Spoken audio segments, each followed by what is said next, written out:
శ్రీవల్లిని పెళ్లి కొడుక్కి రింగ్ పెట్టమని అంటూ ఉంటుంది కౌశికి. టెన్షన్గానే పెట్టడానికి ట్రై చేస్తూ ఒక్కసారిగా జగదాత్రి కేదార్ కనిపించకపోయేసరికి తన చేయిని వెనక్కి లాక్కొని, అన్నయ్య వదిన లేరు, అన్నయ్య వదిన లేకపోతే నేను ఎంగేజ్మెంట్ ఎలా చేసుకుంటాను అని శ్రీవల్లి అనడంతో, వాళ్ళు లేకపోతే ఎంగేజ్మెంట్ ఆపేస్తావా, రింగ్ పెట్టు అని వైజయంతి నిషి అంటూ ఉండగా, నిన్నటి నుండి ఎంగేజ్మెంట్ కోసం వాళ్ళు చాలా కష్టపడ్డారు, అటువంటిది వాళ్ళు లేకపోతే నేను ఎంగేజ్మెంట్ ఎలా చేసుకుంటాను అని అంటూ ఉండగా, సుధాకర్ అమ్మ కౌశికి ఒక్కసారి జగదాత్రికి కాల్ చేయి అనగానే తన మొబైల్ తీసుకుంటుంది కౌశికి. కానీ స్విచ్ ఆఫ్ అయి ఉండడంతో, ఏంటిది నా ఫోన్ స్విచ్ ఆఫ్ ఎలా అయింది, సిగ్నల్ లేదా, ఛార్జింగ్ అయిపోయిందా, ఏమైంది అని అనుకుంటూ స్విచ్ ఆన్ చేసేసరికి ఛార్జింగ్ ఫుల్గా ఉంటుంది. ఛార్జింగ్ ఉంది కదా, ఎందుకు స్విచ్ ఆఫ్ అయింది అని అనుకుని ఫోన్ చూసేసరికి జగదాత్రి నుండి చాలా మిస్డ్ కాల్స్ ఉంటాయి. దాత్రి నాకు చాలాసార్లు కాల్ చేసింది, ఏమయ్యింది అని అనుకునే లోపే ఒకసారి కాల్ చేయమ్మా అని సుధాకర్ అనడంతో రింగ్ ఇవ్వబోతూ ఉంటుంది. అప్పుడే వదినా అని గుమ్మం దగ్గర నుండి దాత్రి పిలుపు వినబడడంతో అందరూ బయటికి వెళ్తారు. ఏమైంది అంటుండగా, సురేష్ అన్నయ్య కిడ్నాప్ అయ్యారు అని చెప్తుంది దాత్రి. సురేష్ కిడ్నాప్ అవ్వడం ఏంటి, ఇంట్లో ఉన్నాడు కదా అని అంటూ ఉంటుంది కౌశికి. లేదమ్మా, నువ్వే ఎక్కడికైనా బయటికి పంపించావనుకున్నాను అని సుధాకర్ అనడంతో, అన్నయ్య ఇంట్లోనే ఎక్కడో ఒక్కడ చోట ఉన్నారు, అందరూ వెతకండి అని దాత్రి అనడంతో, అసలు కిడ్నాప్ అయ్యారని మీకెలా తెలుసు అంటూ ఉండగా జగదాత్రి జరిగింది చెప్తుంది. ఇప్పుడు ఇంట్లో ఉన్నారని మీరెలా చెప్తున్నారు అని మళ్ళీ కౌశికి అడగడంతో, ఇంతమందిని తప్పించుకొని అన్నయ్యని కిడ్నాప్ చేసి తీసుకెళ్లడం కరెక్ట్ పద్ధతి కాదు, తీసుకెళ్ళలేరు, అందుకే ఇంట్లో ఉన్నారని మేము వచ్చేసాం, అందరం వెతుకుదాం అని అనేస్తుంది దాత్రి. దాంతో అందరూ వెతకబోతూ ఉంటారు.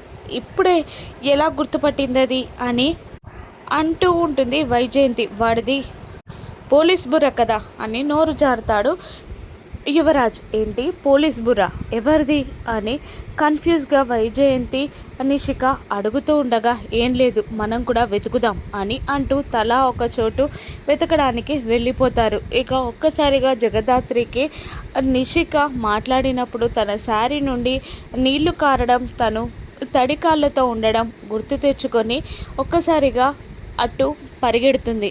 ఎక్కడికి దాత్రి అని కేదార్ అడుగుతుండగా, అన్న ఎక్కడున్నారో నాకు తెలుసు అని అంటూ కౌశికిని తీసుకెళ్ళి అక్కడ స్విమ్మింగ్ పూల్ సైడ్ చూస్తూ ఉంటారు. అక్కడ బంకర్ ఓపెన్ చేసేసరికి అక్కడ సురేష్ కనబడతాడు. అన్నయ్య అని దాత్రి పిలిచినా పలకడు.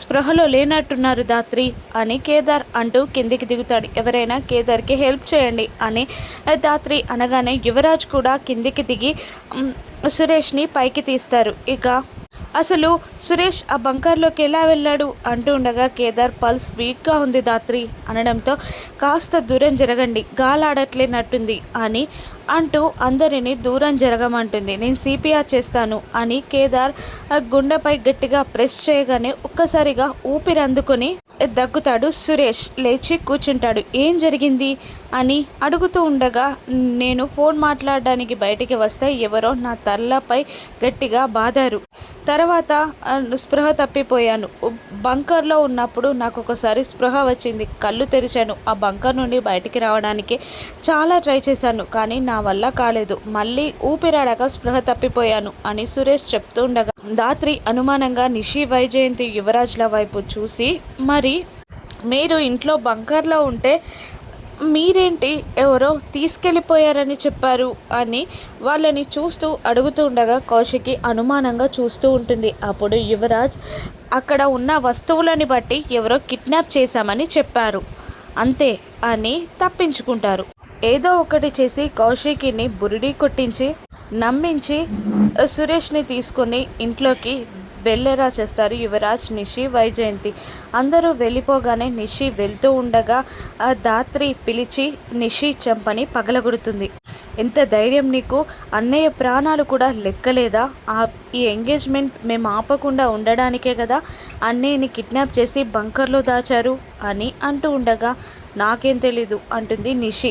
లేకుంటే నీ శారీ నుండి నీళ్ళు ఎలా కారాయి, మీరే కిడ్నాప్ చేశారని నాకు బాగా తెలుసు, మనిషి ప్రాణం కూడా నీకు లెక్కలేదా అని దాత్రి నిలదీస్తుండగా, నీకోసమే ఇదంతా చేశాను, పుట్టింట్లో ఉన్నప్పుడు నా కాలి కింద చెప్పులా ఉండేదానివి. ఇప్పుడు నన్నే ఎదిరించే స్థాయికి చేరావు. నిన్ను ఓడించడానికే ఇలా చేశాను అంటూ ఉండగా, కాస్త తారుమారైతే సురేష్ అన్నయ్య చనిపోతే మర్డర్ కేసులో మీరు ముగ్గురు 14 ఏళ్ళు జైల్లో ఉండేవారు అంటుండగా, ఇప్పుడేం కాలేదు కదా అంటుంది నిషిక. అసలు ఆ పెళ్లి కొడుకు ఫేక్ అని తెలిసి కూడా మీరు ఎలా ఈ ఎంగేజ్మెంట్ చేస్తున్నారు అని ధాత్రి నిలదీస్తుండగా, శ్రీవల్లి ఒక అనాథ, ఇంట్లో ఉండడానికి వీల్లేదు, తనని వెళ్ళగొట్టమని ఎన్నోసార్లు చెప్పినా నువ్వు వినలేదు, అందుకే ఇది చేయక తప్పట్లేదు, ఇప్పుడు ఎలా ఆపుతారో నేను చూస్తాను అని అంటూ నిషి వెళ్ళిపోతుంది. మరోవైపు మీనన్ కూడా వచ్చి ఆ ఫ్యామిలీలో ఒకరిని చంపడానికి ప్లాన్ వేస్తూ ఉంటాడు. కౌశికి, నేను చచ్చినా కూడా వచ్చి నిన్ను బెదిరించినా కూడా భయపడట్లేకుండా ఎంగేజ్మెంట్ ఫంక్షన్ పెట్టుకుంటావా? ఇప్పుడు నీకు ఇష్టమైన వాళ్ళని చంపి మీనన్ అంటే భయం ఎలా ఉంటుందో నీకు చూపిస్తా అని అంటూ మీనన్ ఆ ఫ్యామిలీ వాళ్ళ ఫోటో అందరిది పెట్టి సుధాకర్ని చూస్తూ, వీడిని చంపితే నువ్వు ఖచ్చితంగా భయపడతావు కదా, నేను వెళ్ళి సుధాకర్ని షూట్ చేస్తాను, నువ్వు వచ్చేయి అని రౌడీలకి చెప్పి లోపలికి వెళ్తాడు ఆ మీనన్. మరోవైపు పంతులు గారు ముహూర్తం దాటిపోయింది అంటూ ఉండగా, మరో 10 నిమిషాల్లో ఏదైనా ముహూర్తం ఉందా చూడండి అని వైజయంతి అనడంతో, అవునమ్మా 10 నిమిషాల్లో బ్రహ్మాండమైన ముహూర్తం ఉంది అని పంతులు గారు అబద్ధం చెప్పడంతో మళ్ళీ శ్రీవల్లి కంగారు పడుతూ ఉండగా, జగదాత్రి, ఏం కాదు, మనకు 10 నిమిషాలుంది, ఆలోపు ఆ పెళ్లి కొడుకు ఫ్రాడ్ అని నిరూపిస్తాం అని ధాత్రి కేదార్లు చెప్పగానే రిలాక్స్ అవుతుంది శ్రీవల్లి. ఇక ఆ ఫ్రాడ్ పెళ్లి కొడుకు పక్కకి వెళ్ళి ధాత్రి కేదార్లు బెదిరించడం మొదలు పెడతారు. ఇంటికి వచ్చిన మీనన్ని ధాత్రి కౌశికి పట్టుకుంటారా? ఏం జరుగుతుందో నెక్స్ట్ ఎపిసోడ్లో చూద్దాం. Thank you for watching.